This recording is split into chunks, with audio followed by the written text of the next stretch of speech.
I'm Vic Myers. Welcome to the Resistance. Project 2025 is 42% complete. I know that because I went and checked the Project 2025 tracker.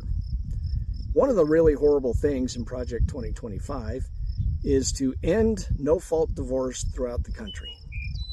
Now imagine if our two MAGA daddies had to live by that rule. They're clearly in an abusive relationship. Maybe even physical abuse, because you saw the black eye the other day. You know, it can't continue like this, right? But what if they just had to stay together? I mean, that's what they want for America's women. They want people to have to stay in abusive relationships no matter what.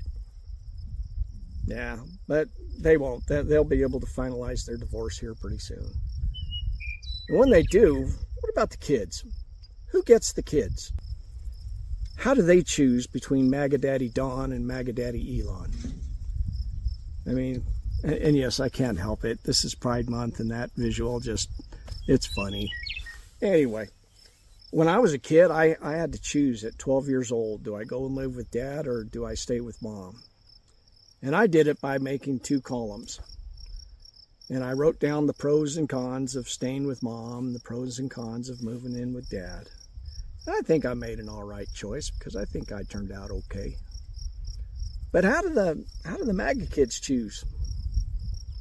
Do they go with MAGA Daddy Don and think about the prospect of having to help change his diapers? And, you know, he's clearly losing it upstairs. He thinks Joe Biden was a robot.